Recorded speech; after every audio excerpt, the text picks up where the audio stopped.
Narrate பண்ணும்போது ஒரு சட்டை வச்சுருக்கேன், அவ்வளோதான். மற்றபடி பெருசாக சென்டிமெண்ட்ஸ் கிடையாது. அந்த ஒரு சட்டை எப்பயுமே அந்த நரேஷன்னா அந்த சட்டையை எடுத்து போட்டுருவேன். எல்லாருக்கும் தெரியும், அந்த சட்டை போட்டனாலே எனக்கு நரேஷன் அர்த்தம். என் அஸ்டன்ஸ் எல்லாருக்குமே தெரியும். சூப்பர். ஸோ அவ்வளோதான்.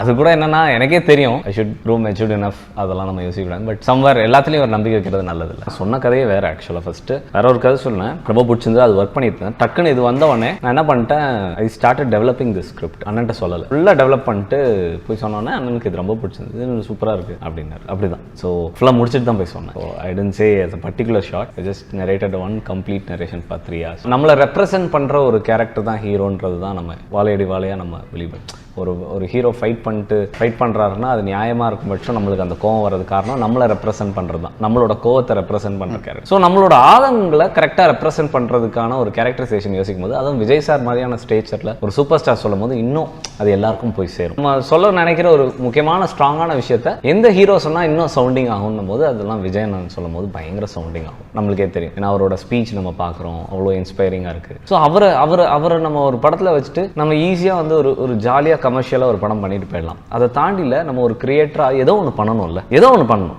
அட்லீஸ்ட் இப்போ நீங்கள் வந்து ராஜாராணியில் பார்த்தீங்கன்னா there is a love after love failure. அதில் சிலர் வந்து ரொம்ப நாள் கல்யாணம் வேணான்னு முடிவு எடுத்திருந்தவங்களாம் கல்யாணம் பண்ணாங்கன்னு சொல்லும் போது அதெல்லாம் எனக்கு ஒரு பயங்கர ரெஸ்பான்சிபிலிட்டி கொடுத்தது. ஒரு படத்தை ஜஸ்ட் லைக் தட் சொல்லி கைத்தட்டல் வாங்குறதை தாண்டி அந்த படம் எங்கேயோ அட்லீஸ்ட் ஒருத்தருக்கு அது வந்து ஒரு தாட் ப்ரொவோக்கிங்காக இல்லை லைஃபை ரீஸ்ட்ரக்சர் பண்ணிக்கிறதுக்கான ஒரு மூடாக இருந்ததுன்னா பெட்டராக இருக்கும். ஸோ அப்படி பார்க்கும்போது அதை ஒரு பெரிய ரெஸ்பான்சிபிலிட்டியாக எடுத்துக்கிட்டு அடுத்தடுத்த படங்களில் பண்ண ஆரம்பித்தேன். பார்த்தீங்கன்னா ஒரு good parenting will create a good society. நம்மளால முடிஞ்சது ஏதோ சரி சொல்றதுக்காக படம் பண்றது கிடையாது, பண்றதுல உருப்படியா ஒரு விஷயத்த சொல்லிட்டு போயிடுவோமே. கலகலப்பு என்டர்டைன்மெண்ட் தான், அதுதான் மாஸ் மீடியம்.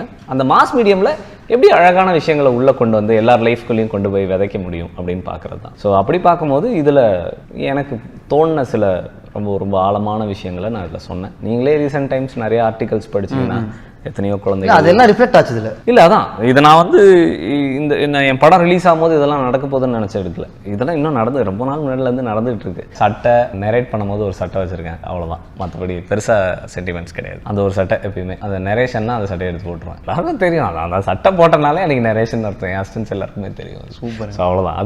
அது கூட என்னன்னா எனக்கே தெரியும், I should prove matured enough, அதெல்லாம் நம்ம யோசிக்கூடாது. பட் சம்வேர் எல்லாத்துலேயும் ஒரு நம்பிக்கை வைக்கிறது நல்லது இல்லை. சொன்ன கதையே வேறு. ஆக்சுவலாக ஃபஸ்ட்டு வேற ஒரு கதை சொன்னேன், ரொம்ப பிடிச்சிருந்து அது ஒர்க் பண்ணியிருந்தேன். டக்குன்னு இது வந்தவொடனே நான் என்ன பண்ணிட்டேன், I started developing the script. அண்ணன்ட்ட சொல்லலை, ஃபுல்லாக டெவலப் பண்ணிட்டு போய் சொன்னோன்னே அண்ணனுக்கு இது ரொம்ப பிடிச்சிருந்து, இது சூப்பராக இருக்குது அப்படின்னாரு. அப்படிதான். ஸோ ஃபுல்லாக முடிச்சுட்டு தான் போய் சொன்னேன். So I tend say as a particular shot, I just narrated one complete narration for 3 hours. நம்மளை ரெப்ரசென்ட் பண்ணுற ஒரு கேரக்டர் தான் ஹீரோன்றது தான் நம்ம வாழையடி வாழையாக நம்ம வெளியே ஒரு ஹீரோ ஃபைட் பண்ணுறாருன்னா அது நியாயமாக இருக்கும் பட்சம் நம்மளுக்கு அந்த கோவம் வர்றது காரணம் நம்மளை ரெப்ரசென்ட் பண்ணுறது தான், நம்மளோட கோவத்தை ரெப்ரசென்ட் பண்ணுற கேரக்டர். ஸோ நம்மளோட ஆதங்களை கரெக்டாக ரெப்ரசென்ட் பண்ணுறதுக்கான ஒரு கேரக்டரைசேஷன் யோசிக்கும் போது, அதுவும் விஜய் சார் மாதிரியான ஸ்டேஜரில் ஒரு சூப்பர் ஸ்டார் சொல்லும் போது இன்னும் அது எல்லாருக்கும் போய் சேரும். நம்ம சொல்ல நினைக்கிற ஒரு முக்கியமான ஸ்ட்ராங்கான விஷயத்த எந்த ஹீரோ சொன்னால் இன்னும் சவுண்டிங் ஆகும்னும் போது அதெல்லாம் விஜய் நான் சொல்லும் போது பயங்கர சவுண்டிங் ஆகும். நம்மளுக்கே தெரியும், ஏன்னா அவரோட ஸ்பீச் நம்ம பார்க்குறோம், அவ்வளோ இன்ஸ்பைரிங்காக இருக்குது. ஸோ அவரை நம்ம ஒரு படத்தில் வச்சுட்டு நம்ம ஈஸியாக வந்து ஒரு ஜாலியாக கமர்ஷியலாக ஒரு படம் பண்ணிட்டு போயிடலாம். அதை தாண்டியில் நம்ம ஒரு கிரியேட்டராக ஏதோ ஒன்று பண்ணணும்ல, ஏதோ ஒன்று பண்ணணும்.